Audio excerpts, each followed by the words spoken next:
हरी हरी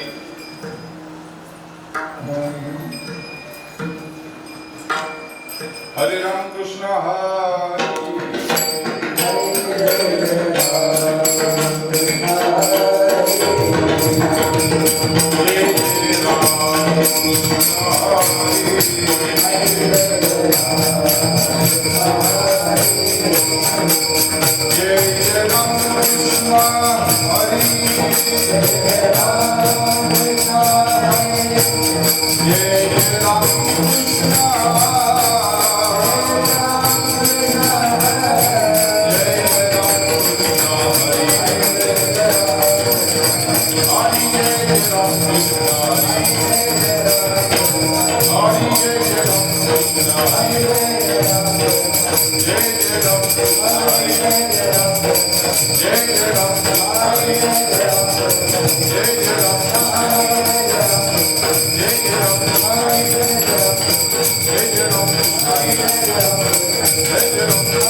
हरी हरी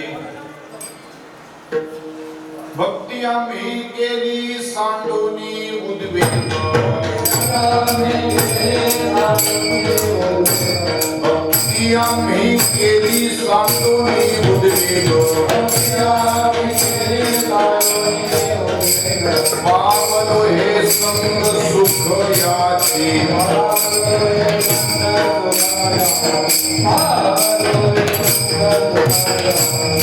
भक्ती आम्ही केली सांडोनी उद्वेग भक्ती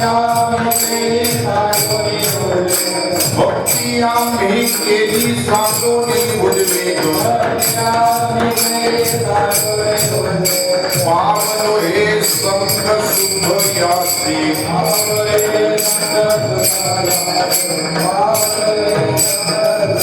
सुख झाले दरिद्राया संग सुख आम्हाले दैवायाचा संग पळाले उद्वेग सांगुनिया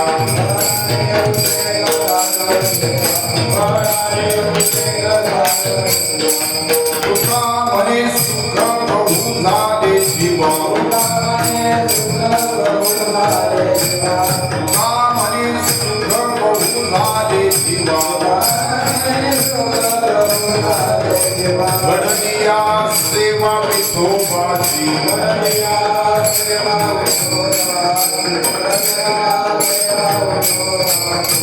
तुका म्हणे सुख प्रभू झाले जीवा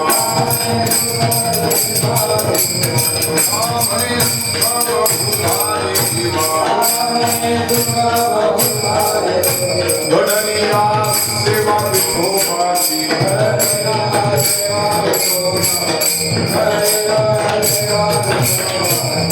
सुख आम्हाले दैवायाचा संग सुख आम्हाले दैवायाचा संग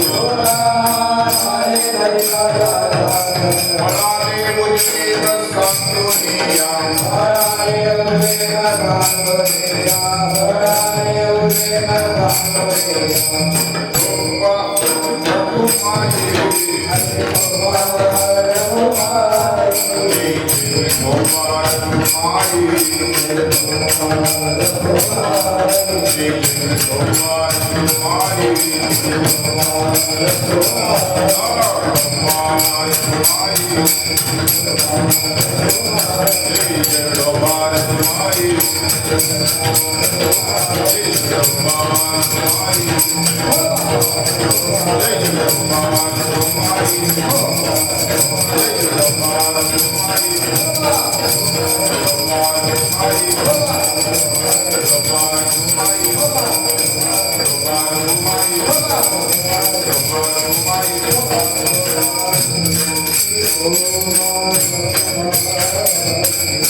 भक्ती आम्ही केली सांडोनी उद्वेग,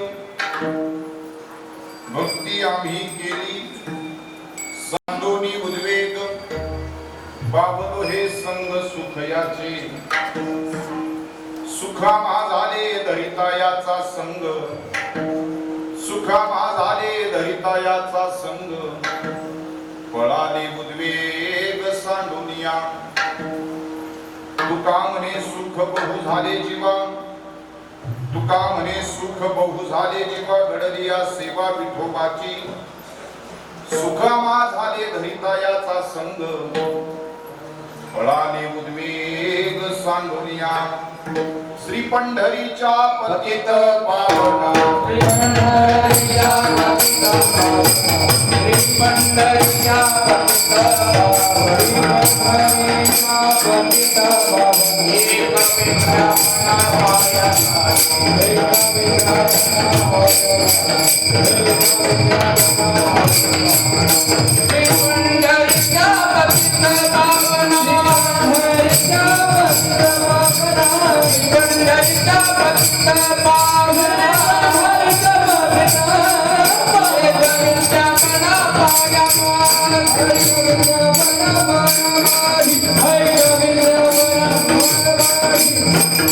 अनाथ जीवांचा तुकाच कैवारी ऐसी चराचरी वृद्रावळी न सांगता कळे अंतरीचे पूज आता तुझी लाज तुझ देवा आणि कर त्यांचे करसी समाधान अभयाचे दान देवनिया तुका म्हणे तुझी खेळे दोही ठाई नसेल तो देई धीर म्हणा अनाथ जीवांचा तुकाच कैवारी ऐसी चराचरी विद्रावळी अलंकापुरी रम्य सिंहासनस्थं पदांभुज तेजस्फुरति प्रदेशं विधिद्रादि देवै सदा स्तूयमानं समाधिस्थ मूर्तिं भजेन्द्रानदेवं नमो ज्ञानेश्वरा निवृत्ति उदारा सोपान देवा मुक्ताबाई नमो त्रिभुवन पावनी आद्यत्र हे जननी देवाची भक्ती आम्ही गेली सांडोनी उद्वेग पावलो हे संग सुख याचे तुकोबाराय म्हणतात आम्ही भक्ती केली उद्वेग सांडून उद्वेग सोडून उद्वेग म्हणजे चिंता उद्वेग म्हणजे काळजी आणि उद्वेग म्हणजे मराठीत सांगायचं झालं तर टेन्शन आता तरी कळालं का नाही उद्वेग म्हणजे चिंता उद्वेग म्हणजे काळजी उद्वेग म्हणजे टेन्शन लागेल तेवढी स्थापते तुम्ही मला कसं काय तेवढं गरज पडते तेवढंच दोघांनी एकत्र नका तिथं तिघ एकत्र आले चांगलं चाललंय तुमचं दोघांचं जुळत्यामध्ये झालं उद्वेग म्हणजे चिंता उद्वेग म्हणजे काळजी उद्वेग म्हणजे टेन्शन भक्ती कशी केली आम्ही उद्वेग बाजूला ठेवलो म्हणजे चिंता थोडी बाजूला ठेवली आणि काय केलं चिंतन केलं त्याचा परिणाम आम्हाला फायदा काय झाला लोक म्हणतात कीर्तन ऐकल्यावर फायदा काय होतो जगात कोणताच माणूस कुठलीच गोष्ट फायद्याशिवाय करत नाही कीर्तनकार इथं उभा आहे फायद्याशिवाय उभा आहे का फायदा 9 नंतर कळत कीर्तनकार फायद्याशिवाय उभा नाही येत मृदंग वाजवतो आम्ही एक तर याच्यातून सेवा आहे काहीतरी लाभ आहे आम्हाला बसलेले मंडळी म्हणतील आम्ही तसंच आलोय आम्हाला काय फायदा पण सगळ्यात मोठा फायदा त्यांनाच आहे प्रभू तुम्ही महेशाच्या मूर्ती मी तो तुकडा अर्चित असे भक्ती सगळे आलेले श्रोते कीर्तनाला आलेला प्रत्येक श्रोता हा महेशाची मूर्ती असतो महेशाची म्हणजे आज कोणता वार आहे तो कोणाचा वार आहे हा महेश मांजरेकर प्रभू तुम्ही महेशाच्या मूर्ती भगवान शंकराचा वार आहे आणि म्हणून कीर्तनाला आलेला प्रत्येक श्रोता हा भगवान शिव स्वरूप असतो भगवान शंकराच्या स्वरूप 2 तास कीर्तनाला येण्याला आम्हाला शिवत्व प्राप्त होतं महाराज इतकी ताकद आहे या कीर्तनात हा एक मोठा लाभ आहे ना हा फायदाच आहे परत मनाचा मारून करिता इंद्रिया ही दुःख न देता येथे मोक्ष असे ऐका श्रवणा माझी ऐकल्यानंतर सगळ्यात जास्त फायदा होतो तो ऐकणारा तुम्हाला फायदा होतो सगळ्यात जास्त ऐकणारा म्हणून लोक ऐकतात पण ऐकत नाही हे मात्र लक्षात ठेवण्यासारखे बरं का लोक ऐकतात पण इथंच ऐकतात, मंदिरातून बाहेर गेल्या कुठं ऐकतात? 2 तास आम्ही सांगणार आहे शिव्या देऊ नका, पण मंदिरातून बाहेर पडलं चप्पल गेली तर लोक ऐकतात पण ऐकत नाहीत. म्हणून सगळ्यात मोठा लाभ इथे मोक्ष असे ऐका, परमार्थातली सर्वोच्च स्थिती म्हणजे मोक्ष आहे. ऐका मोक्ष मिळतो तो इथे मिळतो. श्रवण कीर्तने झाले ते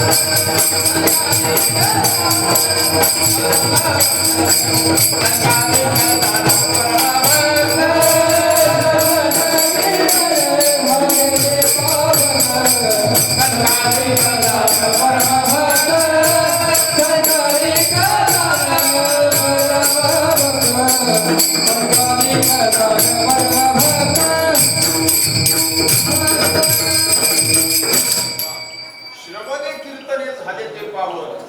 ऐकणारी माणसं पावन झाली, त्याच्यामध्ये पहिला नंबर लागतो संकादिकांचा. आणि ऐकणाऱ्याला जर पावन व्हायचं असेल तर आपण ऐकलं पाहिजे. म्हणून श्रवणे कीर्तने झाले ते पावन, संकादिक जाण परमभक्त झाली ते विश्रांती. याचका सकळा जीवी जीवन कळा श्रीमूर्ती राया पाद सेवन अक्रूर जागा ब्रह्मरूप प्रत्यक्ष स्वरूप गोविंदाचे सख्यपणे अर्जुन नरनारायण सृष्टी जनार्दन एक रूप दास्यत्व निकट हनुमंते पै केले मनोनी देखिले रामचरण पर्यानी भीष्म प्रल्हाद विभीषणा वरद चंद्रार्क व्यासानी वशिष्ठ वाल्मिकादिक अनिक पुंडलिक शिरोमणी शुकादिक योगी रंगले श्रीरंगी आणि परीक्षितीच्या अंगे ठसावले. महाराज सांगतात, ज्ञानोबराय म्हणतात काय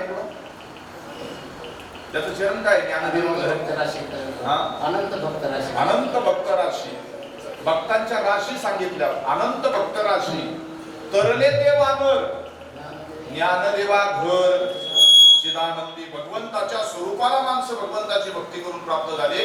2 तासाचं कीर्तन सुद्धा 2 तासाचं कीर्तन सुद्धा आपल्याला देव स्वरूप करतं. मोकळा फक्त क्लिअरिटी द्या आवाजाला. आवाज येत नाही बघा, आवाज द्या मला. आणि म्हणून महाराज म्हणतात आम्ही भक्ती केली, सगळे चिंता बाजूला सोडली, चिंतन केलं, परमात्म्याचं सुख आम्हाला मिळालं. कारण सुख मिळणं याचा अर्थ असा आहे की अनंत भक्त राशी तरले ते वानर ज्ञानदेवा घर चिदानंदी भगवंताच्या शेजारी आम्हाला जागा मिळाली, भगवंताच्या जवळ आम्हाला जागा मिळाली. सुखामा झाली धरिता याचा संग पळाले उद्वेग भगवंताच्या संगानं जीवनातल्या सगळ्या ठिकाणी चिंता पडून जातात. इतकी ताकद भगवंताच्या संग सुखाची आहे. 2 तासाच्या कीर्तनामध्ये माणसं चिंता नाही करणार. एक तर कीर्तनाच्या आधी चिंता करतील, नाहीतर कीर्तन झाल्यानंतर चिंता करतील. 2 तास बसलं की इथं चिंतन करा. भगवंत आपल्या जवळच्या असणाऱ्या सगळ्या चिंता पळवून लावण्याची ताकद त्याच्या चिंतनामध्ये. कारण नामाच्या चिंतने 12 वाटा पळते विधनी. नामाचं चिंतन करत राहिलं, भगवंताचं चिंतन केलं, आपल्यावरती आलेल्या जे काही संकट आहेत, आपल्यावरती आलेली विघ्न आहेत ती सगळी निघून जातात. तुका म्हणे सुख बहु झाले जीवा घडलिया सेवा विठोबाची. तुकोबाला म्हणतात आमच्या जीवाला सुख झालं. म्हणजे कशाचं झालं, कशामुळे झालं? जे विठोबारायाची सेवा घडली. 25 वर्ष इथं सेवाच घडली ना. किती भव्य दिव्य स्वरूपाचं हे सुंदर मंदिर आहे. भगवंताच्या मूर्ती तितक्या सुंदर आहेत. 25 वर्षापूर्वी देव आपल्याकडे आले. आज भगवंताचा वर्धापन, देवाचं आयुष्य वाढतं आणि माणसाचं कमी होतं. खरा वाढदिवस देवाचाच असतो महाराज. आपला कशाचा वाढदिवस? आपला गडदिवसच.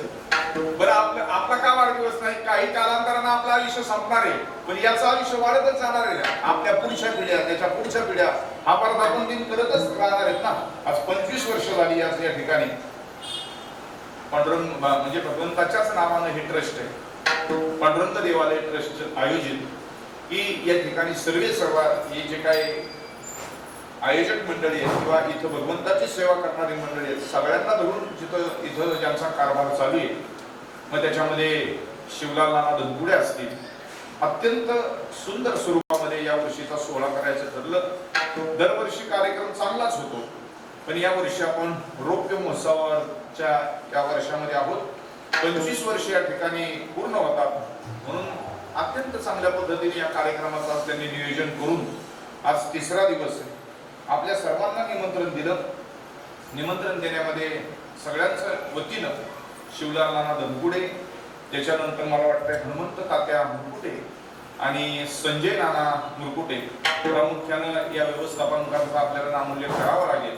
अनेक सेवेकरी मंडळी आहेत, पण सगळ्यांचं नाव मला या ठिकाणी घेणं शक्य नाही, पण ज्यांच्या माध्यमातून मला इथपर्यंत येता आलं, वारकरी संप्रदायाचे उपासक पाईक आपल्या बाणेरगावच्या वतीनं नेहमीच अनेक वेळा सेवेची संधी बाणेरगावामध्ये उपलब्ध ज्यांच्यामुळे होत असते. वारीच्या वाटेवरती दिंडी क्रमांक 10 मावतींच्या रथापाठीमागे आपल्या बाणेरगावचं नेतृत्व करतात हरिभक्ती परायण विक्रमजी महाराज काळे. त्यांचं अत्यंत म्हणजे श्रद्धापूर्वक असणारं हे निमंत्रण असतं, भावपूर्वक असणारं हे निमंत्रण असतं, स्नेहाचं हे निमंत्रण. त्या निमंत्रणाच्या माध्यमातून इथपर्यंत मला येता आलं. असो, मृदंगवादक दोनही, ग्रामस्थांची प्रार्थनीय उपस्थिती, सिस्टमवाले, व्हिडिओ रेकॉर्डिंग, माता भगिनी, अधिकार संपन्न सगळे टालकरी, सगळ्यांना वंदन करून आपण सेवेला प्रारंभ करतोय. अभंग 3 चरणाचा तुकाराम महाराजांचा अभंग आहे. नंतर तुम्ही मला विचारा, महाराज 3 चरणाचा अभंग का घेतला? कारण 2 चरणवाल्याला पाठ करायला सोपा जातो म्हणून घेतला.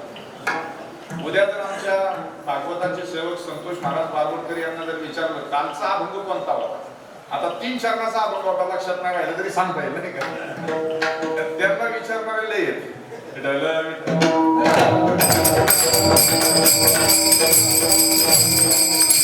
प्रामुख्याने या ठिकाणी भागवताची सेवा करणारे हरिभक्ती परायण आमचे दादू मामा बारवडकरही या ठिकाणी उपस्थित आहेत. चाकणकर मामा आहेत, वंशी अण्णा आहेत, ही सगळी मंडळी.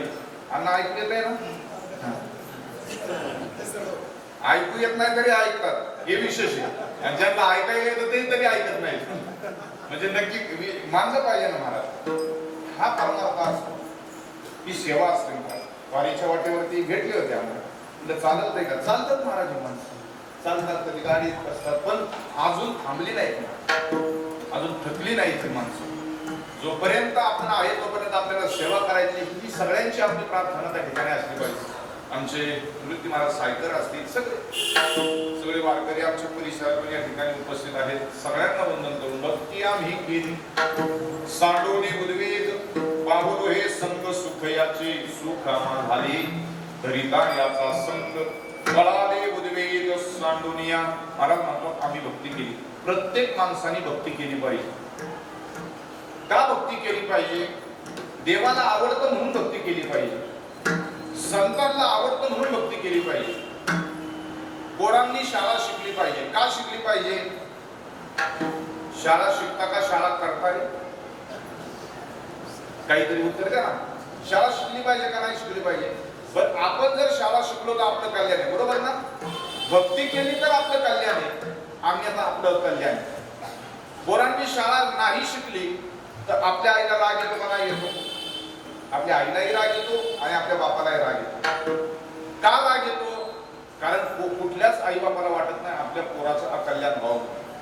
प्रत्येक आई वडिलांना जसं वाटतं आपल्या पोरांचं कल्याण व्हावं, तसं संतांना वाटतं की जगातल्या विश्वातल्या सगळ्याचं कल्याण व्हावं. म्हणून तर विश्व प्रार्थना आहे. आता विश्वात्मक केली ज्ञानोबा सगळ्यांसाठी विश्व प्रार्थना करतात. या विश्वामध्ये आलेल्या प्रत्येकाचं कल्याण व्हावं याच्याकरता आईची प्रार्थना आहे. ज्ञानोबा माऊली आहेत ना, ज्ञानाबाई माझी अनाथाची माय आणि एका जनार्दनी पाय वंदित असे. तुमच्या माझ्यासाठी या विश्वासाठी ज्ञानोबा विश्व प्रार्थना करतात. भूता परस्परे पडो मैत्र जीवांचे, सगळ्याचं कल्याण व्हावं असं माऊलीला वाटतं. तसं जगाच्या कल्याण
जगाच्या कल्याणासाठी असं चालू. आम्ही शाळा शिकलो तर आमच्या आईला आनंद होतो, नाही शिकलो तर राग येतो. क्लिअर स्पष्ट आवाज करा ना, म्हणजे असं गुंगा नाही पाहिजे.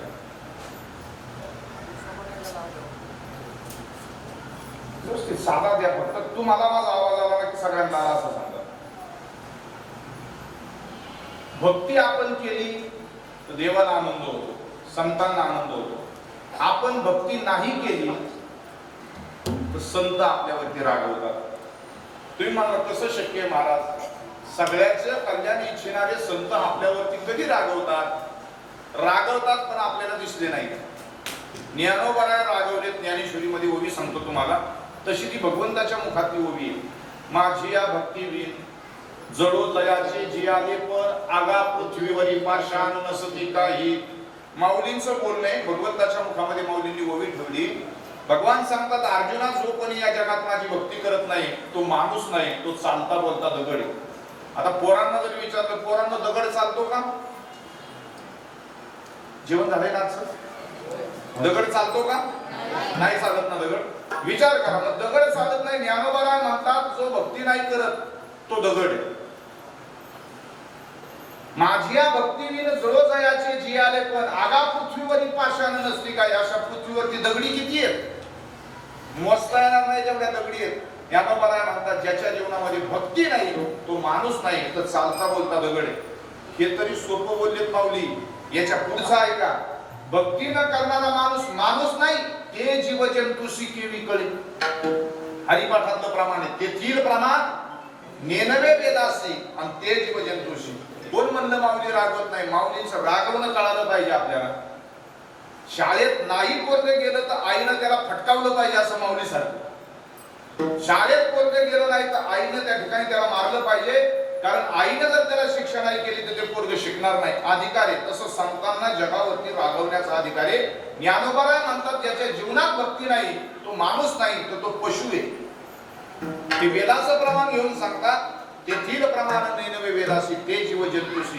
जसं पाण्यामध्ये वाहणाऱ्या जीव जंतूला काही कळत नाही, तसं भक्ती न करणारा माणूस त्या जीव जंतू प्रमाणे त्याला कळत नाही. मला देव धर्म सांगी पडली, विषयी गोंधळ गाजत असे, रात्र दिवसन पुरे कुटुंबाची सेवा, दुर्लभ दर्शन भगवंताची. तुकोबाराय म्हणतात, माणसाच्या जीवनामध्ये सगळं दुर्लभ झालं, देव धर्म सांगी पडले. ज्ञानोबारायांना कधीच राग येत नाही, पण भक्ती न करणाराचा राग ज्ञानोबारायांना येतो. नामदेव महाराज म्हणतात, आम्ही कशी भक्ती केली. तुझी चरणीचा मज होय वियोग, जाईल माझा प्राण तक्षणी. देवाच्या पुढे उभे राहून देवाला सांगतात, देवा ज्या क्षणाला तुझ्या चरणाचा मला वियोग होईल ना, त्या क्षणाला माझा प्राण गेलेला असेल. बघा ना, विचार करा महाराज. देवा तुझी आठवण मला ज्या क्षणाला होणार नाही, कसली भक्ती असेल देवाची. तुझी ज्या क्षणाला मला आठवण होणार नाही त्या क्षणाला माझा प्राण गेलेला असेल. आपला प्राण नीट गेलं की लगेच जातो.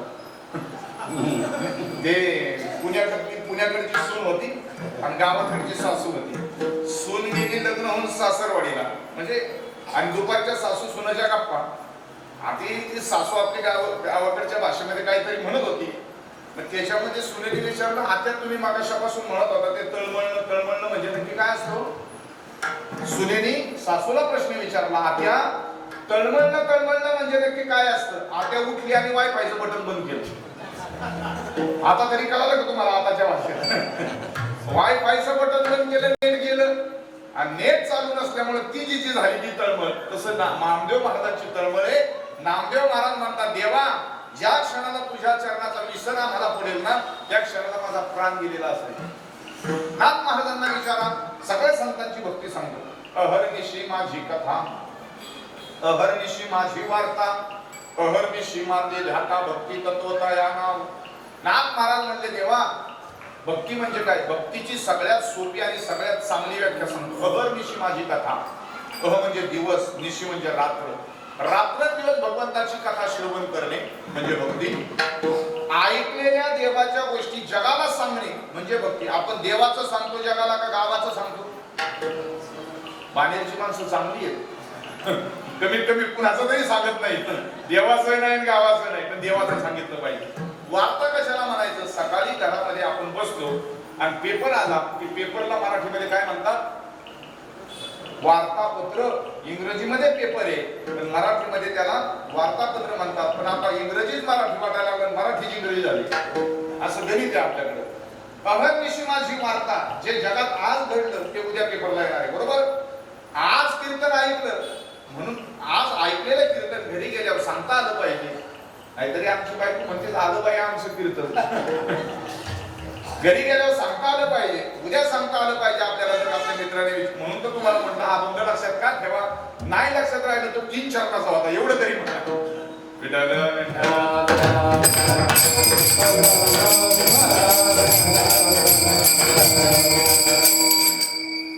मुद्दा आपला चालला होता की भक्तीच्या अनुषंगाने अहर्निशी माझी वार्ता. वार्ता म्हणजे सांगणे.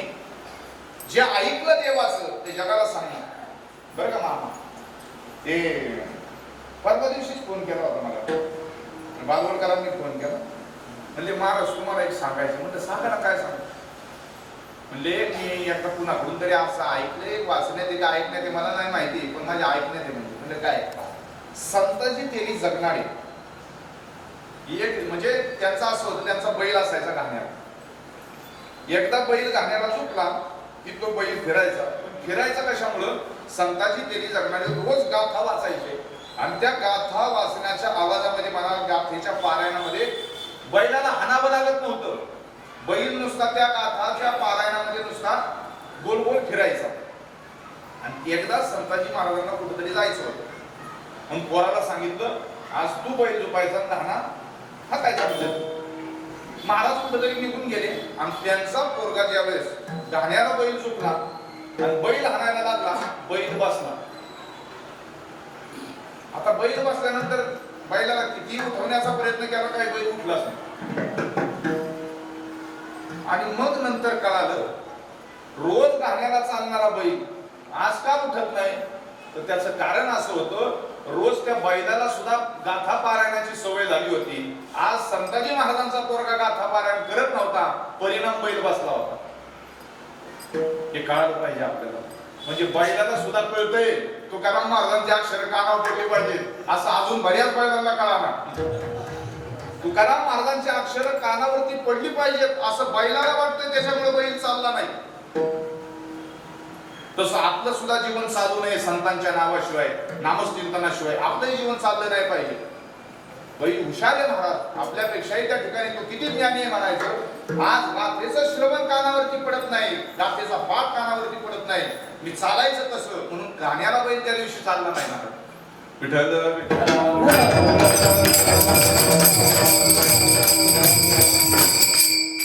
याला म्हणायचं मामा वार्ता सांगणं, बरोबर का अण्णा? याला म्हणायचं वार्ता सांगणं. ऐकायला नाही आलं तरी नंतर सांगेल तुम्ही एक आणि ते गोष्टी अण्णा एक. कीर्तनात काहीच ऐकू येत नाही पण रोज कीर्तनला असणं, हे पण विशेष आहे ना महाराज. यांना ऐकायला येत नाही. मामा तुम्हाला हे पण सांग, काही हरकत नाही पण महाराज श्रद्धा आहे या माणसांची.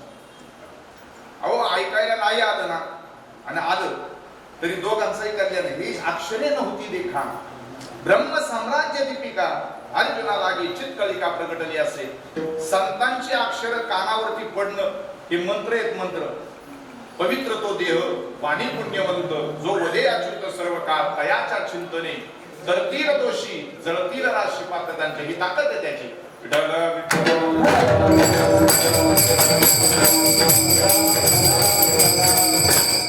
अहर्निशी माझी वार्ता ऐकलेलं जगाला सांगणं. अहर्निशी माते ध्याता, माझं ध्यान रात्रंदिवस करणं. भक्ती तत्वता या नाव भक्तीची जगात सगळ्यात सोपी व्याख्या केली नाथ महाराजांनी. नाथ महाराजांना शांती ब्रह्म एकनाथ महाराज ही उपमा आहे. महाराष्ट्रामध्ये शांतीचा स्वीकार कुणीच करत नव्हतं. मला एक प्रश्न पडला, त्या गाण्यावाल्यांनीच कसा स्वीकार केला? उतार आता ते गणपतीत त्या गाण्यावाल्यांनाच कसं काय ते सापडलं? जगात शांतीचा स्वीकार कुणी केला नाही. जगी शांती झाली होती परदेशी, ठाव न मिळे ती अशी, ती आली संतापाशी, सुखावाशी वसवावे. जगात त्या शांतीचा स्वीकार कोणी करत नव्हतं, पण त्या संतांनी शांतीचा स्वीकार केला. आणि म्हणून शांती ब्रह्म एकनाथ महाराजांच्या जवळ विश्रांतीसाठी शांती राहिली. जसं ज्ञान ज्ञानोबरांच्या जवळ विश्रांतीसाठी राहिलं, तसं शांतीनाथांच्या जवळ राहिली. आणि मग असं झालं, कधीही राग न येणारे संत शांती ब्रह्म एकनाथ महाराज कधीच रागवत नाहीत महाराज, पण भक्तीनं करणारावरती रागवतात. आता ऐका, एकदा नाथ महाराजांना राग यावा याच्याकरता लोकांनी प्रयत्न केला. गाव असतं, गावाला पार असतो. तुम्ही पैठण मध्ये गेला तर पैठण नावामध्ये एक पार आहे.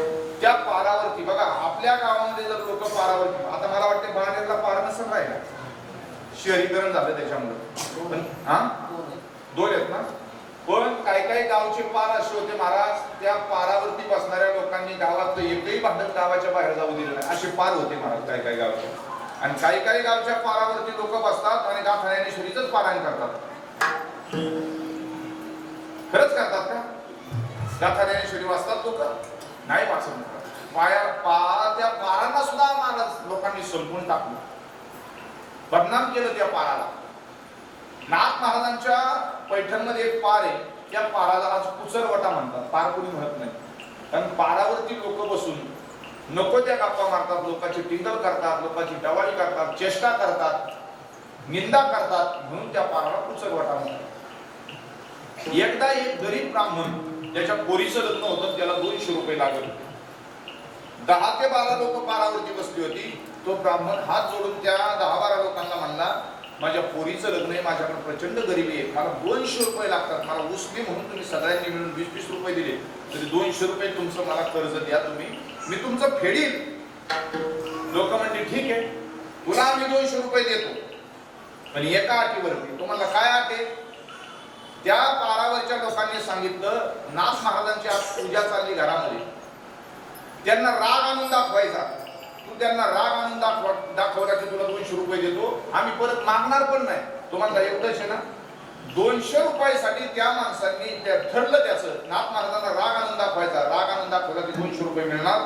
200 रुपयासाठी त्या माणसाने सकाळच्या वेळी बाजूला कसं गटार वाहत होतं, त्या गटारामध्ये लोळला जनावरासारखा. तरी गटारी अंश नव्हती, आता होऊन गेली ती. गटारामध्ये लोळला, जनावरासारखा लोळला, अख्खा भरला, घाणीचा दुर्गंध सुटला. तसाच धावत पळत जोड्या सहित गेला. आणि नाथ महाराजांची देवाची पूजा अशी चालली होती, जोड्या सहित जाऊन नाथ महाराजांच्या मांडीवरती बसला. आता राग यायला पाहिजे का नाही यायला पाहिजे? बरं, आपल्या जर आपण पूजा करतोय देवाची ना, आपल्या मांडीवरती जर असा माणूस बसला तर आपण मुका घेणार का त्याचा? खरं सांगा ना, आपण त्याला देवानीच हाणला असता, हातातल्या देवानीच त्याला हाणला असता, सोडला नसता महाराज. पण तसं नाही झालं. महाराज, नाथ महाराज पूजा करत होते, जोड्या सहित भरलेला माणूस मांडीवरती येऊन बसला. नाथ महाराजांनी पत्नीला आवाज दिला, अगं गिरजा, लेकरू भरलंय बघ. गिरजाबाई आई साहेब आल्या, त्याला हाताला धरलं, मोरीत केला, 2 तास धुवून काढलं, आंघोळ झाली.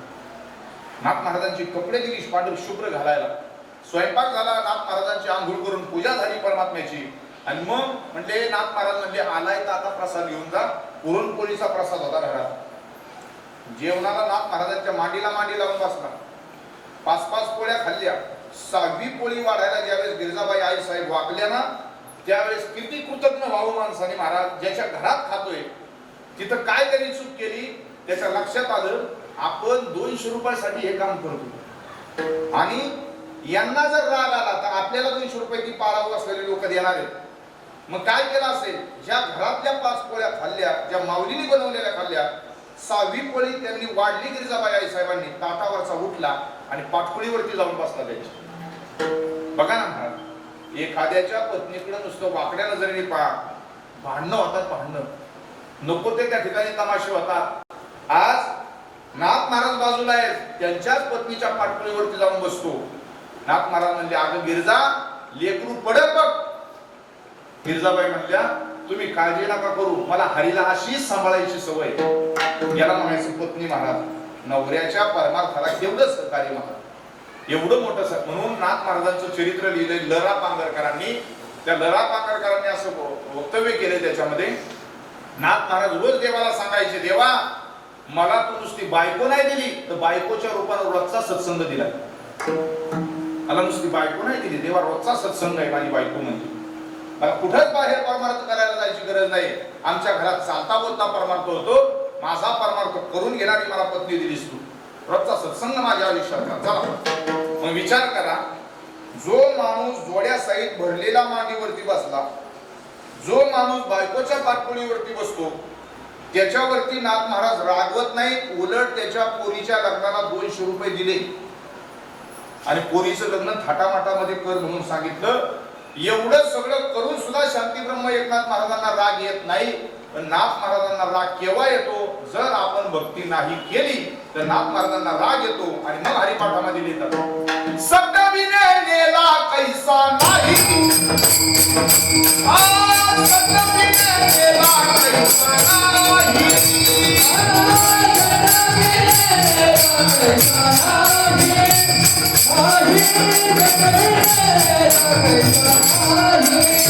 भक्ती विना पशु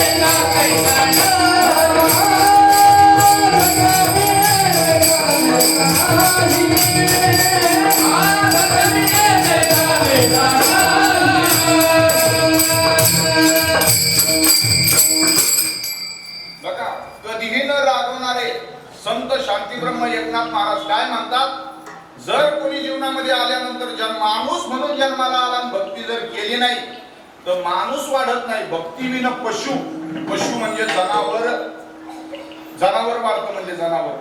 भक्ती विना पशु कशासी वाढला. जनावर माहितीये ना, इंगळे महाराज एक विनोद सांगायचे. एका माणसाला विचारलं तुझं नाव काय आहे, तो म्हणला जनावर.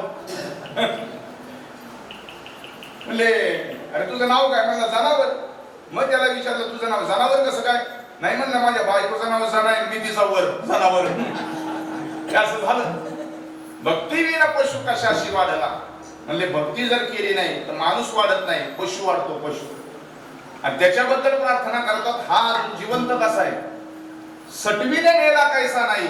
जिने अक्षरं लिहिली आपली, तिच्या काही लक्षात आलं नाही का याची अक्षरे एवढी लांब लचक का लिहिली. काय माय गेली होती भूतापाशी शिवी हरिनय मुखाशी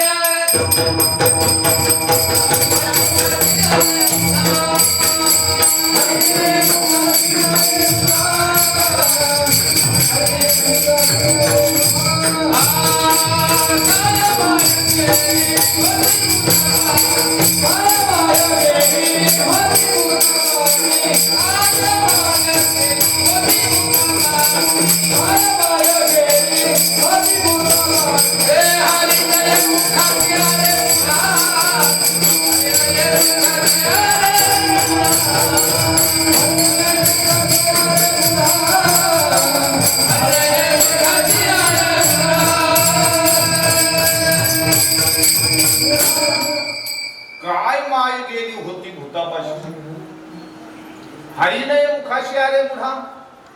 अरे भगवंताचं नाव मुखाला येत नाही, आईवरनं शिवी देतात संत नाथ महाराज.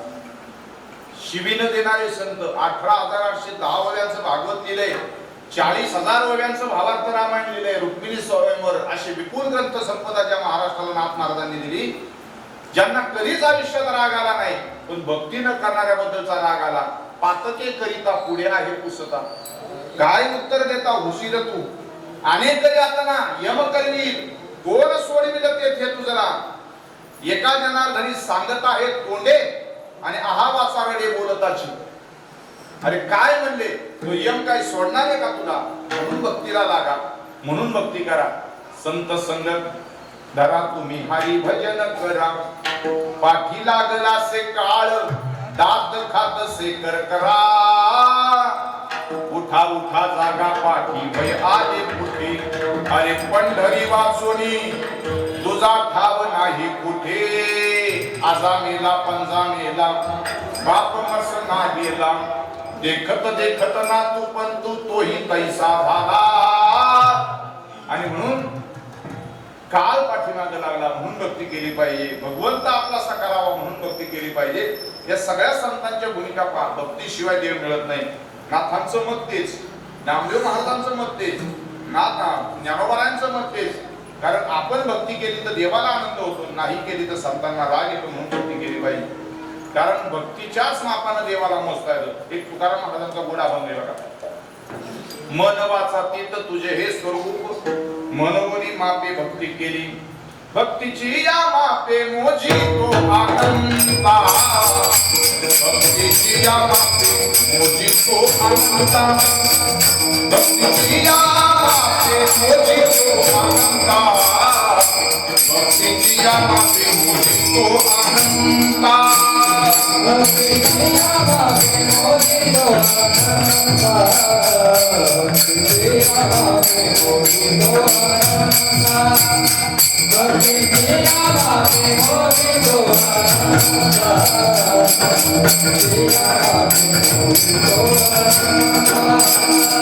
इतराने तत्वज्ञान होतवे. इतराने तत्वज्ञान होतवे. भक्तीची या मापे मोजी तो आनंदा. भक्तीची या मापे मोजी तो आनंदा. भक्तीची या मापे मोजी तो आनंदा. भक्तीची या मापे मोजी तो आनंदा.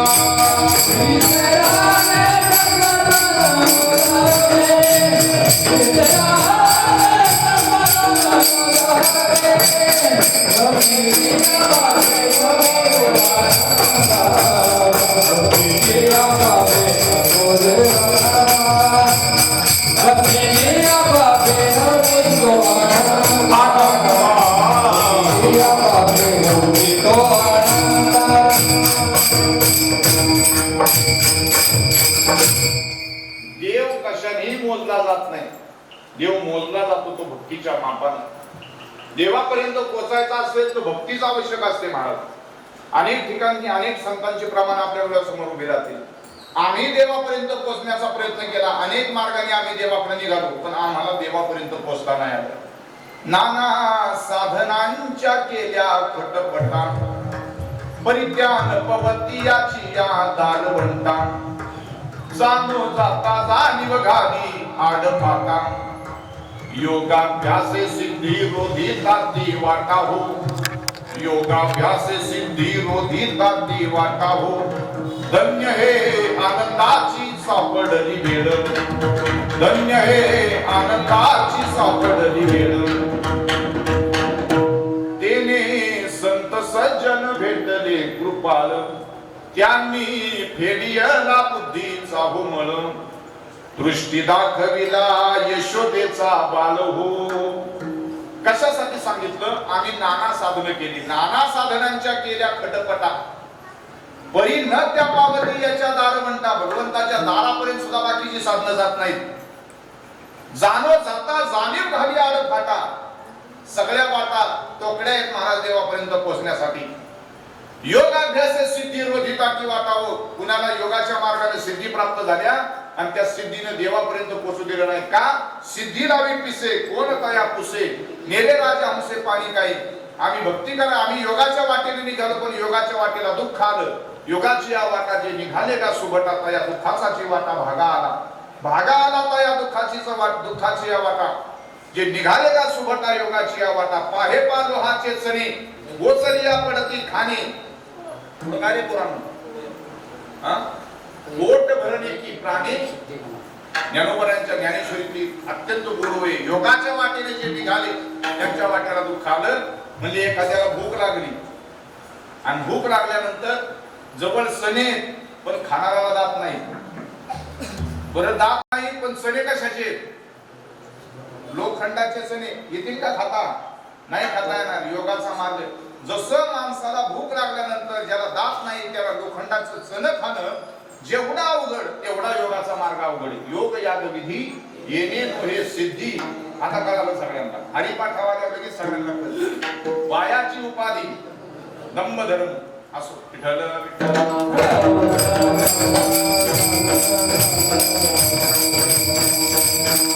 हा झाला योगाचा मार्ग. अजून लोक निघाली म्हणजे कर्माच्या मार्गाने. पण कर्म आडवं येतं. केले कर्म झाले त्याची भोगा आली आणि उपजले मेले. कर्माचा मार्ग देवापर्यंत जाऊ देत नाही. कारण पाठीमागचं कर्म जर चुकलेलं असेल तर देवापर्यंत जाता येत नाही. योगाची वाट देवापर्यंत जात नाही. ज्ञानाचा मार्ग देवापर्यंत जात नाही. कारण ज्ञानाच्या पाठीमागं चिटकून जो येतो तो अहंकार असतो. मला जर लईच चांगलं कीर्तन करता आलं असतं तर मी जागेवर थांबलो असतो का? म्हणून एवढंच येते करता. कारण ज्ञानाचा मार्ग म्हणून तर महाराज जेव्हानी ज्याला त्याला जिथल्या तिथंच ठेवलेला असतो. त्याच्याकडे तुका म्हणजे सर्व काळा त्याच्या अंगी. त्याच्याकडे सगळ्यांची बटणे एकच बटन आपण ठेवतो. किती उड्या मारायच्यात ना बघू किती मारतोय आता मारतो. म्हणून ज्ञानाच्या मार्गाने निघाली देवाकडे नाही. नवल अहंकाराची गोठी विशेषण लगे अज्ञानाचे पाठी सज्ञानाचे झोंबे कंठी नाना संकटी नाचवी. अनेक मार्ग तपासले पण त्या मार्गाने मात्र देवाकडे जाता आलं नाही. पुढे भक्तीने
मागे ज्ञान वैराग्य धर्म हे सगळे येतात. आणि याला जोडून सांगतो नाथ महाराजांचं हरिपाठातलं प्रमाण.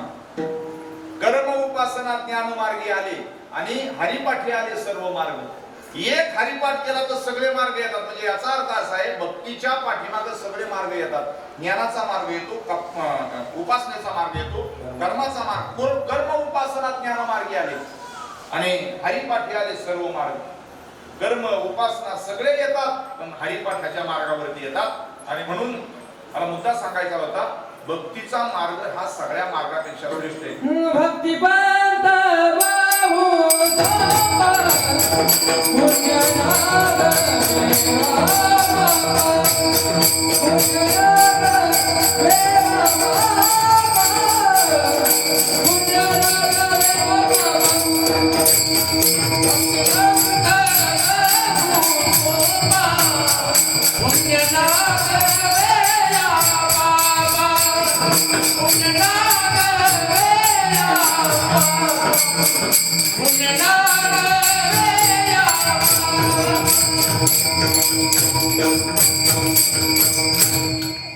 बरोबर. मुद्दा आपला चाललाय सगळे हा येणे जाणे खेपा येण्याची फुलतती. आमचे योगाचे टीचर इथं बसलेले ते म्हणायचे महाराज तुम्ही सारखं योगाचं सांगता योगाचा मार्ग चांगला नाही योगाचा मार्ग चांगला नाही. आमचे विद्यार्थी येतील का उद्या योगाला?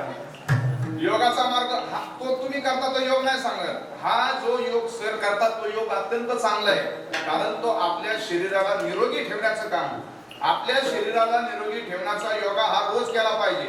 योगा वेगळा आणि योग मार्ग वेगळा. नाहीतर लोकांचं जम्पिंग व्हायचं लोक उद्यापासून योगालाच जायचे नाही असं नको उद्योग व्हायला. तो हा जो योग मार्ग सांगितला हा कठीण योग मार्ग आहे. आता तुम्ही त्याच्या पुढे गेला हात योग आला अमुक आला तमुक आला अनेक मार्ग आहेत ते वेगळे मार्ग आहेत. तो योग नाही. प्राणायाम असेल हा योग आपल्या शरीराला अत्यंत चांगला आहे. अनुलोम विलोम कपालभाती हे सगळे योग या आसना असतील हा मार्ग आपल्या शरीराला निरोगी ठेवतो. या योग मार्गाचा म्हणजे हा योगा आणि तो योग मार्ग याचा दूरदूरपर्यंत संबंध नाही. नाहीतर उगाच एकत्र व्हायचं आणि उद्यापासून लोक योगाला जायचे नाही सगळी काकड्यालाच येतील. बरं होईल विठाला विठ्ठल.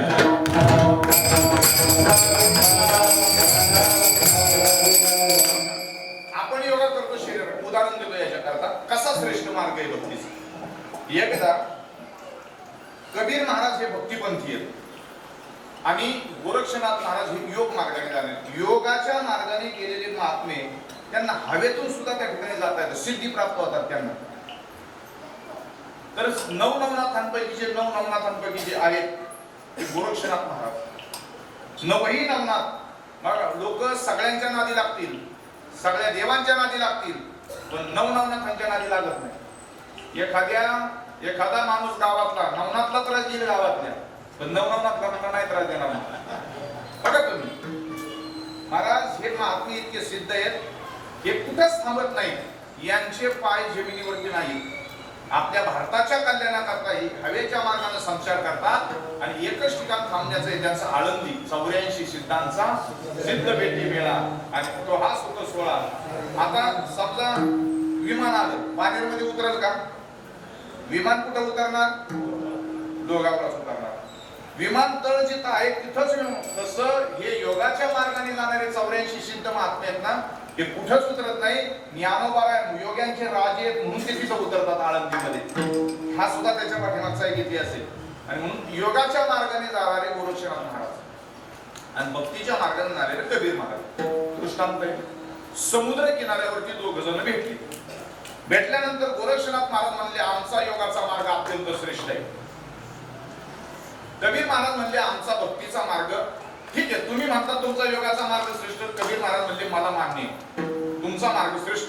कारण भक्ती पंथाचा माणूस भांडण करत बसत नाही. वारकरी वारीत भांडण करत नाही तर वारकरी भजन करतच पुढे चालतो. भांडण करायला आपली पुढे चालणार घ्यायचंच की झाडाखाली जाऊन बसून काय करायचं आपल्याला त्याच्याशिवाय दुसरा उद्योगच नाही. काय पुढे जाऊन असतो लोकांचं काय माहिती. कोणतरी त्या दिवशीच कीर्तनामध्ये एक जण खराच बिचारा वारकरी होता.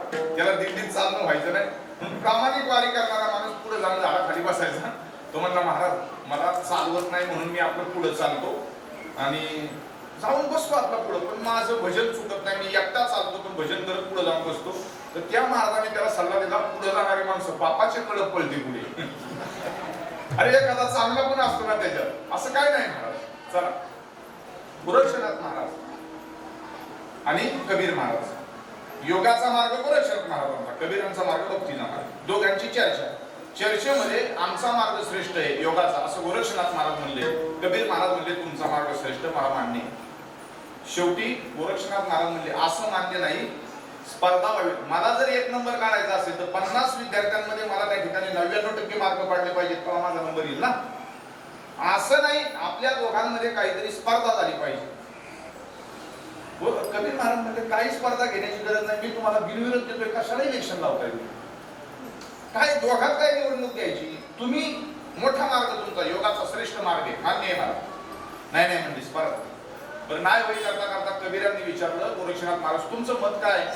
गोरक्षनाथ महाराजांनी सांगितलं हा अथांग भरलेला समुद्र आहे, आपल्या पुढं अथांग भरलेला समुद्र आहे. गोरक्षनाथ महाराज म्हणले मी समुद्रात पहिला जाणार, तुम्ही मला ओळखून दाखवायचं, माझ्यानंतर तुम्ही समुद्रात जायचं, मी तुम्हाला ओळखून दाखवणार. जो कमी वेळात ओळखेल त्याचा मार्ग श्रेष्ठ. म्हणजे बघू भक्तीचा मार्ग श्रेष्ठ आहे का योगाचा मार्ग श्रेष्ठ आहे. पर पहिलं कुणी जायचं? गोरक्षनाथ महाराज म्हणले मी जातो पहिले. गोरक्षनाथ महाराज समुद्राच्या कमरे इतक्या पाण्यात गेले, पाण्यात डुबकी मारली, डुबकी मारल्यानंतर गायब झाले आणि आवाज दिला कबीर महाराज मला ओळखा.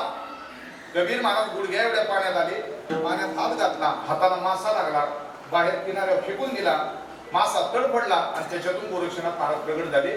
अर्ध्या मिनिटाच्या आत ओळखलो कबीर महाराजांनी, अर्ध्या मिनिटाच्या आत गोरक्षनाथ महाराजांना ओळखलं समुद्रात मासा झाले म्हणून.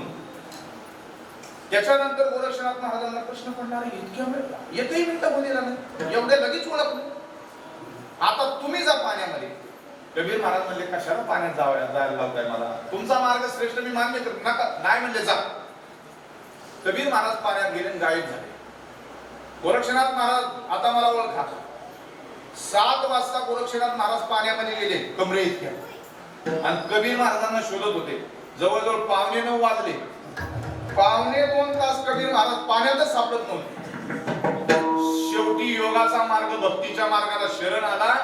किनाऱ्यावरती उभे राहिले गोरक्षनाथ महाराज, पाया पडायला लागले. कबीर महाराज तुमचा भक्तीचा मार्ग श्रेष्ठ आहे असं मी मान्य करतो, पण समुद्राच्या पाण्यातून तुम्ही पहिलं बाहेर या, प्रगट व्हा, बाहेर या. आणि तेव्हा समुद्राच्या पाण्यात कबीर महाराज प्रगट झाले आणि किनाऱ्यावरती आले. आणि आल्या गोरक्षनाथ महाराजांनी विचारलं कबीर महाराज मी पाण्यामध्ये गेलो, मासा झालो, तुम्ही मला अर्धा मिनिटात ओळखलं, मी 2.25 तास तुम्हाला समुद्राच्या पाण्यात शोधत होतो, तुम्ही समुद्राच्या पाण्यात काय झाला होता? कबीर महाराजांनी सांगितलं मी समुद्राच्या पाण्यात पाणीच झालो होतो. इकडे गोरक्षनाथ महाराजांचं पाणी पाणी झालं. हा भक्तीचा मार्ग आहे महाराज, भक्तीचा मार्ग श्रेष्ठ आहे. तुकाराम महाराज म्हणतात आम्हाला आमच्या आयुष्यामध्ये कुठल्या प्रकारची चिंता करावी लागली नाही, आम्ही सगळी चिंता सोडली आणि चिंतन केलं, परिणाम भगवंताच्या जवळ पोहोचलो. अभंगाचं पहिलं चक्र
परमात्म्याच्या संग स्वरूपाला किंवा भगवंताच्या संघाला आम्ही प्राप्त झालो. इतकी भक्ती श्रेष्ठ आहे की ती भक्ती देवाकडे घेऊन जाते. म्हणून मी नेहमी बोलत असतो माणसाला पंढरपूरला जायचे, पण पंढरपूरला जाताना वाटा खूप आहे. कधी कधी आपण सरळ हायवेने गेलो की शिरवळकडनं लोणंद, बरोबर ना, शिरवळ लोणंद. पुन्हा आपण हडपसरकडे गेलो, हडपसरकडनं सासवडकडे वरती जाता येतं, परत तिकडून दिवे घाटाने जाता येतं, त्याच्यानंतर बापदेव घाटाने जाता येतं, सोलापूर रोडने जाता येतं. वाटा अनेक आहेत, पण आपण काय करतो पंढरपूरला जायचं म्हटल्यानंतर जो मार्ग लांबचा आहे त्या मार्गाने जातो ना. झोपले काय तुम्ही? जो मार्ग खड्ड्या फुट्याचा आहे त्या मार्गाने जातो का? नाही. जो मार्ग जवळचा आहे त्या मार्ग माणसं निवडतात. मग काय करणार? मोबाईल काढणार, मोबाईल मध्ये काय शोधणार? तो मॅप शोधणार, मॅप मध्ये पंढरपूर टाकणार आणि पंढरपूर टाकलं की जो मार्ग जवळचा, जे 200 किलोमीटरच्या आत येते त्याच मार्गाने जाणार का नाही आपण? कारण रस्ताही चांगला आहे आणि मार्गही जवळचा आहे, असा मार्ग निवडतात. आणि म्हणून संतांनी आपल्याला सांगितलं देवाकडे जाण्याचे मार्ग अनेक आहेत. कर्माचा, ज्ञानाचा, उपासनेचा, सगळे मार्ग देवाकडे जातात. पण भक्तीचा मार्ग तरी झडझडोनी महिलांनी ये भक्तीची या वाटेला जिया पा बसया व्यंग निज लहान माझे.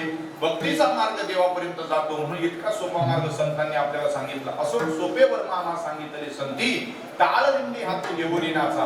असा भक्तीचा मार्ग संत आपल्याला सांगतात. असो भगवंताच्या संग सुखामध्ये काय आनंद आहे. खूप आनंद आहे भगवंताच्या संगतीमध्ये. संगत कुणाची करावी. अत्यंत एक संताची नाही तर भगवंताची संगत करावी. संगत संतन की करणे जन्म का सार्थक कछु करले. उत्तम नरदेह पाया प्राणी इसका हित कछु करले. कहा से आया कहा जाएगा ये कुछ मालूम करना. तो दिन की है जिंदगी प्यारे हुशार हो के चलना. तुका म्हणे करू आयशियांचा संग जेनेनो हे भंग चिंतनाचा. आपल्या संगतीत अशी माणसं पाहिजे नको त्या गप्पा मारणारी नाही महाराज. भगवंताची आठवण करून देणारी माणसं पाहिजे. संतन के संग लागले तेरी अच्छी बनी. संतन के संग लागले तेरी अच्छी बनी. संतन के संग लागले तेरी अच्छी बनेगी. संतन के संग लागले तेरी अच्छी बनेगी. अच्छी बनेगी तेरी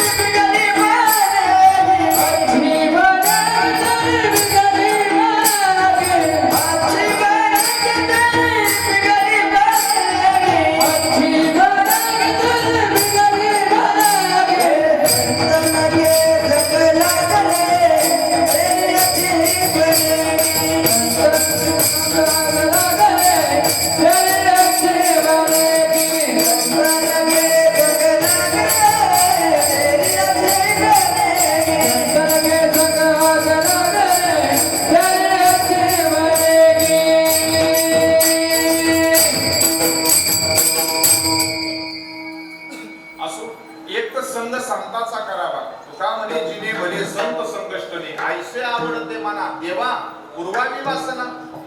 नाहीतर मग भगवंताचा करावा. संग संतांचा करिता बरे उत्तम कीर्तीचा देवा. उत्तम कीर्तीचा देवा. उत्तम कीर्तीचा देवा. करिता बरे उत्तम कीर्तीचा देवा. उत्तम कीर्तीचा देवा.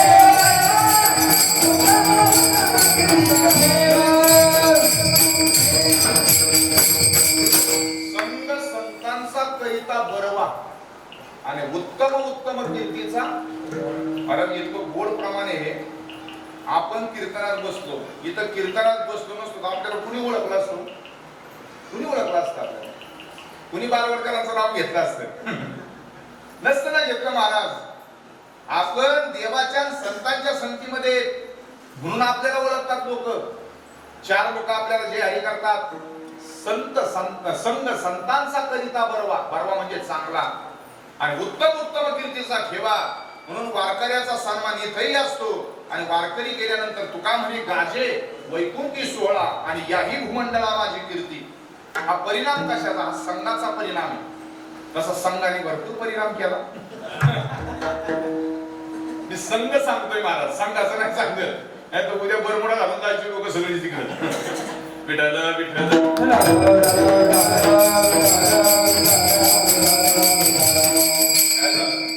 एकदा एक गुरु आणि एक शिष्य. 70 वर्षाचा वय होतं गुरूंचं आणि 20 वर्षाचा पोरगा गुरूंचा शिष्य होता.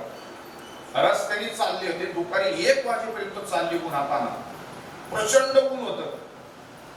जंगल लागलं. त्या जंगलामध्ये असं सुंदर एक गर्द हिरवगार आंब्याचं झाड. त्या आंब्याच्या झाडाखाली गुरुजी म्हणले त्या पोराला शिष्याला म्हणले इथं थोड्या वेळ आपण बसू. ऊन लागले थोडं पाणी वगैरे पिऊ बसूया. तो पोरगा इतका घाबरट होता. त्याला आधीच कळालं होतं ज्या रस्त्याने आपण जाणार आहे तो रस्ता तो जंगलाचा आहे आणि ते जंगल सामान्य नाही तर तो वाघाचं जंगल आहे. तो म्हणला गुरुजी इथं नको बसायला. हे जंगल वाघाचं आहे. आपण पुढे जाऊ. जंगल पार करून पुढे बसू. गुरुजी म्हणले मी आहे ना. मी असताना तू कुठल्याही प्रकारची काळजी करू नको. सद्गुरु चरणी तल्लीन हे वृत्ती आणि वृत्तीची निवृत्ती क्षण मात्र. तू विश्वास ठेव. श्री गुरु सारखा असता पाठीला का इतरांचा. तू माझ्यावरती विश्वास ठेव. तू घाबरू नको. वाघ काहीच करत नाही. तो पोरगा म्हणला गुरुजी हे वाघाचं जंगल इथं बसू नका. ऊन लागल्यामुळे गुरुजी दमल्यामुळं त्या झाडाखाली बसले, वळकटी अंतरली बसले. तो पोरगाही शेजारी बसला. भजन करणारा माणूस कुठेही लावले तो नामस्मरणच करणार. गुरुजींनी मांडी घातली, पाणी पिलं, मांडी घातली, डोळे घातले तर ब्रह्मानंद लागली टाळी आणि कोण ते हाते सांभाळे. हा 20 वर्षाचा पोरगा गुरुजींच्या शेजारी. तो म्हणायचा, गुरुजी लवकर उठा, भजन बंद करा, चला नामस्मरण बंद करा, हे वाघाचं जंगल आहे, वाघ येईल, आपल्या दोघांना खाई मारावं लागेल. गुरुजी चला, वाघ येईल. वाघ वाघ म्हणता म्हणता असं म्हणतात, मनी वसते स्वप्नी नाही समोर दिसे. वाघ आला समोरून बघता काय माझ्याकडे, ते वाघ वाघ करता गुरुजी वाघ येईल, गुरुजी वाघ येईल, गुरुजी वाघ येईल असं म्हणता म्हणता वाघच समोरून आला. समोर आल्यानंतर गुरुजींना म्हणला, गुरुजी उठा उठा, वाघ आल्यावर खायला आपल्याला, गुरुजी उठा, वाघ खायला आपल्याला. वाघ जवळ आला तरी गुरुजी हलू नये, चालू नये, शांत बसले होते. त्यांची समाधीच लागली होती. शेवटी त्या 20 वर्षाच्या पोराने विचार केला, नाहीतरी गुरुजीचं 70 वय झाले, गुरुजीला वाघाने खाल्लं काय आणि गुरुजी असा गेला काय, काही फरक पडत नाही. म्हणलं आपलं लग्न व्हायचे, 20 वर्षाचं वय. ते पटकन तुरु झाडावरती चढलं आणि झाडावरनं पाहतंय आपल्या महाराजाचं खाली काय होतंय ते. तेवढ्यात वाघ जवळ आला. वाघ जवळ आल्यानंतर त्या वाघाने अशी प्रदक्षिणा घातली, काहीच केलं नाही त्या महाराजांना.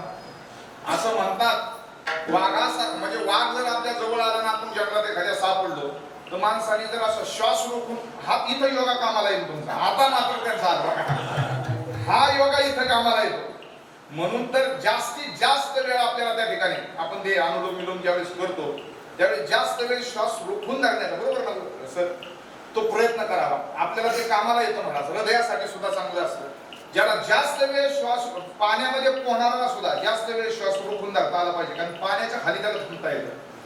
जास्तीत जास्त वेळ जो कोणी वाघ आला, आपण जर श्वास रोखून बसलो तो श्वास रोखून बसलेल्या माणसाला वाघ काहीच करत नाही. आता हे मला माहिती नाही, आमच्याकडे इंडियाचे जंगल आहे, तिथं तुम्ही सगळेजण जा, एकदा बसा आणि वाघ आल्यावर काय होतंय मग मला सांगा, खरं आहे का खोटं ते.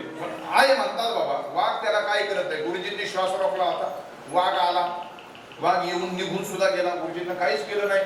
त्या पोरांनी वरनं खाली पाहिलं, त्याच्या लक्षात आलं आता वाघ लांब निघून गेला. ते पटकन झाडावरून खाली उतरलं.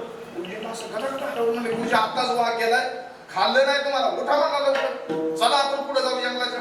गुरुजींनी वळकटी गुंडळली, काठी धरली आणि दोघंही चालत चालत, तो 20 वर्षाचा पोरगा आणि ते गुरुजी चालत निघाले. काही अंतर चालून गेले, गुरुजींच्या गालावरती मच्छर बसला.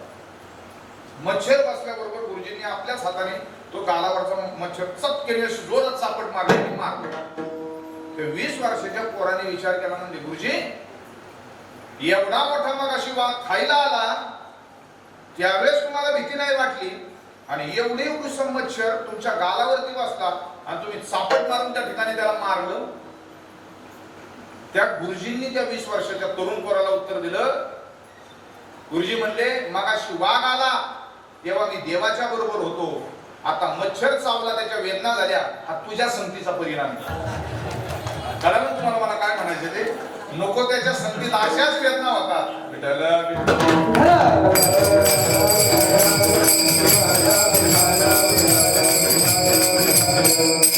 संग किती महत्वाचा आहे महाराज. म्हणून मला एवढं सांगायचं होतं, म्हणून भक्तीच्या प्रांतामध्ये आलेली संकट कधीच टळत नाही, पण आलेली सुद्धा कळत नाही. ही भक्तीची ताकद आहे. आपल्यावरती एखादं विघ्न येणार आहे, टळणार नाही कधी. बघा, माणसाला ऑपरेशन केलेलं कळतं का? कुणाला ऑपरेशन केलेलं? एखाद्याच्या पोटाचं ऑपरेशन करायचे, त्याला डॉक्टरांनी ऍडमिट केलं तर पोटाचं ऑपरेशन माणसाला कधी कळतं? माणसाला शुद्ध आल्यानंतर टाके पाहिल्यावरच कळतं ऑपरेशन झाले म्हणून. का पोट शिवताना कळतं? त्याला नाही कळत महाराज. तसं आपल्यावरती आलेली संकट सुद्धा परमात्मा अशीच थांबून धरतो, आलेली कळणार सुद्धा नाही. ही ताकद भक्तीच्या प्रांतामध्ये असते. विठाला विठाला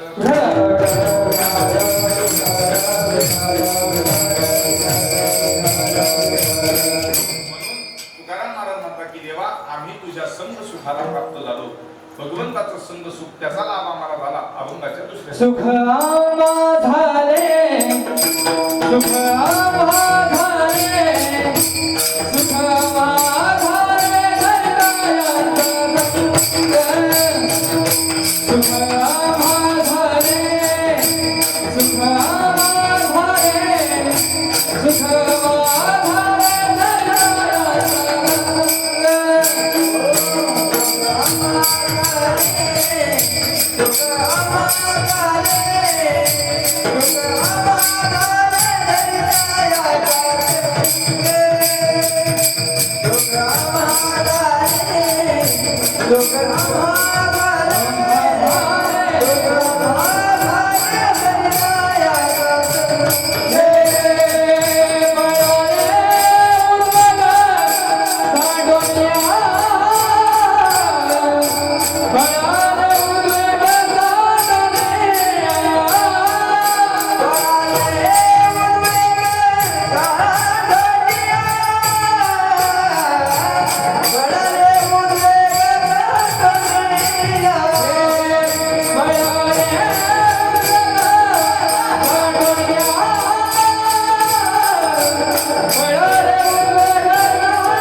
भक्ती आम्ही केली सांडोनी उद्वेग पावलो हे संग सुख याचे सुखामा झाले दरितायांचा संग पळाले उद्वेग सांडोनिया. गणेशरावांनी समीररावांनी ठरवलं वाटून खायचं त्याच्यामुळे आपल्या आग उदरत बंदी करून टाकलेली. सुखामा झाले दरितायाचा संग पळाले उद्वेग सांडोनिया. तुकोबारा म्हणले आम्ही भक्ती केली, चिंता सोडून दिली, चिंतन केलं, भगवंताचं सुख मिळालं. आणि भगवंताचं सुख मिळालं ते कशाने मिळालं तर त्याच्या सेवेने मिळालं. इतकं सुंदर भव्य मंदिर आहे.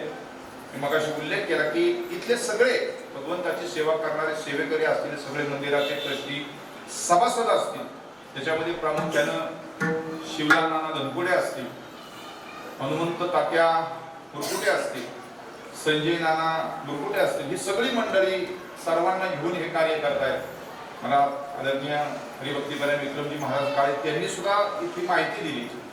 माझं पहिल्यांदाच येणं झालं 25 वर्षामध्ये, पण अत्यंत सुंदर स्वरूपाचा या ठिकाणी हा भाव आहे. का विठोबाची सेवा करायची? पहिली गोष्ट सांगतो, मंदिर बांधणाराला आणि मूर्ती प्राणप्रतिष्ठापना करणाराला त्याला काय पुण्य आहे? नाथ भागवतामध्ये एक ओवी आहे, जो मूर्ती प्राण प्रतिष्ठापना करून आहे तो सार्वभौम राज्य पाहे, जो देवालय करी सोय ते स्वामी होय तिन्ही डोकी. त्याला आशीर्वाद आहे नाथ महाराजांचा. जो कोणी मूर्ती बसवतो आणि स्वतः देवालय करतो, म्हणून तर देवाला देत राहावं. सप्ताची वर्गणी मागतात, मंदिर बांधकामाची वर्गणी मागतात, त्याचे कारण आहे जो कोणी हा स्वतः कार्य करतो देव त्याला राजा करतो. आपल्याला नाही राजा केलं तर आपल्या पुढच्या पिढीला देव राजेपद देतो. नाही त्यांना केलं तर त्याच्या पुढच्या पिढीमध्ये आपल्या कुळातला कोणीतरी राजा होतो. अजून कशाने माणसाला राजेपद मिळतं? अजून गोष्ट सांगतो.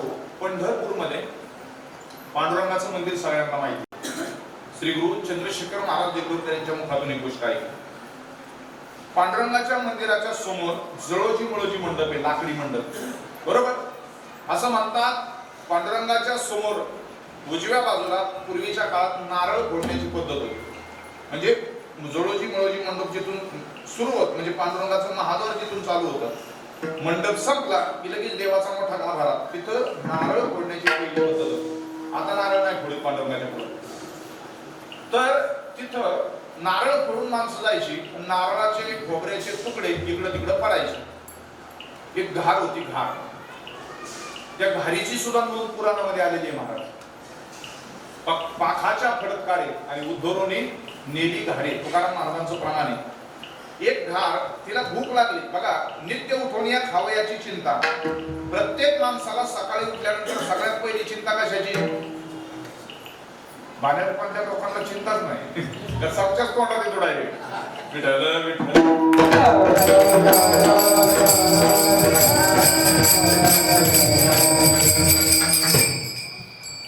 माणूस असला काय, एखादा पक्षी असला काय, आणि पक्ष असले काय. पक्ष्यांनी तर किती खाल्ले सांगता यायचं नाही. घारी सारखा जो पक्षी आहे, ती घार काय करायची, तिला पिल्ल होती. घार येते त्या आकाशी चित्त तिचे पिलापाशी. पंढरपूर मधल्या घारीचं सांगतोय मी. ती रोज आकाशातून यायची आणि तिचं अन्न शोधायची. ती एकदा असं झालं, तिने पांडुरंगाच्या मंदिराच्या जवळून जात असताना लोक नारळ फोडताना पाहिले आणि ते खोबऱ्याचे तुकडे इकडे तिकडे उडताना तिने पाहिले. लोकांचा डोळा चुकून ती एकदा पांडुरंगाच्या मंदिरात खाली उतरली आणि एक खोबऱ्याचा तुकडा घेतला आणि आपल्या पिल्लांसाठी घेऊन गेली. पक्षी अंगणी उतरती जे का गुंतून राहत. कुठलाच पक्षी गुंतून राहत नाही, नाही राहत. संग्रह किती करावा हे पक्ष्यांकडनं शिकावं आणि किती असावं हे सुद्धा पक्ष्यांकडनं शिकावं. म्हणून पक्षाला फंड असतो, तो जमा करावा लागतो. मला माहिती म्हणून सांगतोय. तुम्ही त्याचा विचारावा हा कुठल्या पक्षाचा आहे महाराज नक्की. तर ते ती घार खाली उतरली, एक खोबऱ्याचा तुकडा घेऊन निघून गेली. पण त्या घारीला कळालं की तर रोज खोबऱ्याचे तुकडे पडतात. आता जर सप्ताह इथं 7 दिवस चाललाय, एखाद्या गरीबाला माहिती झालं, तो जवळचा नाही, इथला नाही, गरीबाला माहिती झालं की कीर्तन संपलं की जेवण असतं. बघा तुम्ही, तो 8 दिवस इथं येणार. काय येणार? ज्याला कुठंच मिळत नाही ना त्याची खात्री असते, देव आपल्याला इथं देणार, इथं सप्ताह आहे, लोक आपल्याला खाऊ घालणार. तसं त्या गाडीला वाटलं, इकडं तिकडं हिंडण्यापेक्षा आणि लोकांच्या दारात नको तिथं जाण्यापेक्षा रोज इथं पांडुरंगाला नारळ फोडला जातो, खोबऱ्याचे तुकडे असतात, एकच तुकडा घ्यायचा आणि उचलून जायचं. तिने आयुष्यभर मरस्तोपर्यंत तेच केलं. मी म्हणेल देवाच्या दारात खायचं का निमित्त असू द्या, पण देवाच्या दारात यावं. कारण देवाच्या प्रसादे करारे भूषण. तर ती घार उडत उडत यायची, रोज एक तुकडा, अगदी मरस्तोपर्यंत, आयुष्याच्या शेवटापर्यंत पांडुरंगाच्या मंदिरातला एक खोबऱ्याचा तुकडा उचलायचा आणि घरी निघून जायची. शेवटी ती मेली. पण तिला एक पुण्य मिळालं. काय व्हायचं? खोबऱ्याचा तुकडा घ्यायला ती खाली आली आणि खोबऱ्याचा तुकडा उचलला की येताना आणि जाताना तिचे पंख असे जोरदारात हलायचे आणि पंख हल्ले की फरशी एवढी जागा झाडून निघायची. झाडून काढली का झाडून निघाली? आपोआप झाडून निघाली, कारण तिच्या पंखानं आपोआप ती जागा झाडून निघाली. असं तिला पुण्य म्हातारपणापर्यंत मिळालं. पांडुरंग आपलं भोळं दैवत, तुका म्हणे भोळी आणि विठ्ठल कृपेची कोवळी. महाराज ती घार गेली आणि तिला पुढचा जन्म मिळाला. पंढरपूर मध्ये ती राजा झाली. पुढचा जन्म आता आपल्याला माहिती नाही पुढचा जन्म माणसाचाच आहे का जनावराचा आहे का अजून कशाचा आहे. पुढच्या जन्मात ती पंढरपूर मधला राजा झाली. त्या राजाचं नाव होतं मल्लिकार्जुन नावाचा राजा. पांडुरंगाच्या महाद्वारामध्ये त्याचं मुंडकं बसवले जे असतं ना प्रत्येक ठिकाणी कीर्तिमुख, तो कीर्तिमुख नाही पंढरपूर मधला, तो मल्लिकार्जुन राजा आहे, अख्ख्या पंढरपूरचा राजा झाला तो. असं म्हणतात तो राजा, त्याचा दबदबा, त्याची संपत्ती पंढरपूरमध्ये प्रचंड होती, म्हणून पांडुरंगाची सेवा करणाऱ्या माणसाला राजेपद मिळतं, हे मला सांगायचे बरं का. तो राजा झाला मल्लिकार्जुन नावाचा राजा. पहाटे 4 ला पांडुरंगाच्या मंदिरात काकडा चालू व्हायचा आणि हा राजा मल्लिकार्जुन 3 वाजता मंदिरात यायचा आणि अख्खं मंदिर झाडून पांडुरंगाचं झाडून काढायचं. ज्याला राजा व्हायचंय त्यांनी पांडुरंगाचं मंदिर झाडावं. मी सांगितलंय आता, केला इशारा. आता ऐका, पांडुरंगाच्या मंदिरामध्ये पहाटे 3 वाजता यायचा, 1 तासाला अख्खं मंदिर झाडून काढायचा. 4 वाजता वारकरी आले की राजाला म्हणायचे, राजा अरे पांडुरंगाच्या पाया पडल्यानंतर लोक तुमच्या दरबारात लाईन लावतात तुमचं दर्शन घ्यायला, आणि तुम्ही इथं देवाचं मंदिर झाडताय. किती नोकर आहेत तुमच्या घरी? 2 नोकर ठेवले, ते अर्धा तासात मंदिर झाडून घेतील. असं वारकरी राजाला सांगत होते. राजा म्हणला, मागच्या जन्मात झाडून घेतलं म्हणूनच राजा झालोय. कळलं ना तुम्हाला? मागच्या जन्मात घाल होतो, झाडून घेतलं म्हणून असा राजा झालो. आयुष्यभर त्या राजाने पांडुरंगाचं मंदिर झाडून घेतलं. आपण म्हणलं एखाद्या आमदाराला करेल का? नाही करणार, हात नाही लावणार. पण पंढरपूरचा राजा रोज पांडुरंगाचं मंदिर झाडून घ्यायचा आणि त्याच्यानंतरचा पुन्हा तो राजाचं म्हातारपण आलं, राजा गेला, एवढं पांडुरंगाचं मंदिर झाडून घेतल्यानं त्याला पुण्य मिळालं. पुढचा जन्म ब्राह्मण कुळामध्ये मिळाला, पंढरपूरमध्ये पांडुरंगाची पूजा करण्याचा मान मिळाला. पांडुरंगाला हात लावण्यासाठी 3 जन्म घ्यावे लागले त्या राजाला सुद्धा. तुका म्हणे सुख बहु झाले देवा, तुका म्हणे सुख बहु झाले देवा, तुका म्हणे सुख बहु झाले देवा, तुका म्हणे सुख बहु झाले देवा. वडलिया सेवा विठोबाची, वडलिया सेवा विठोबाची, सेवा विठोबाची,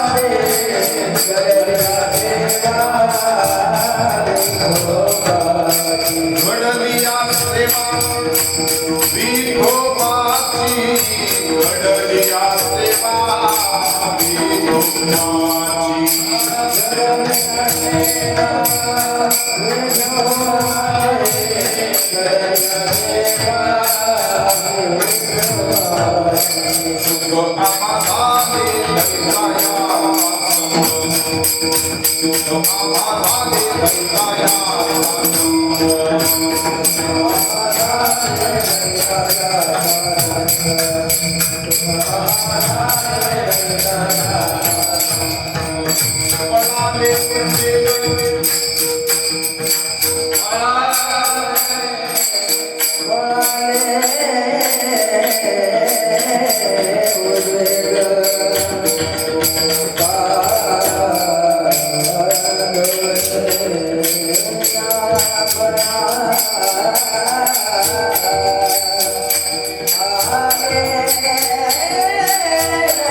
Thank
you.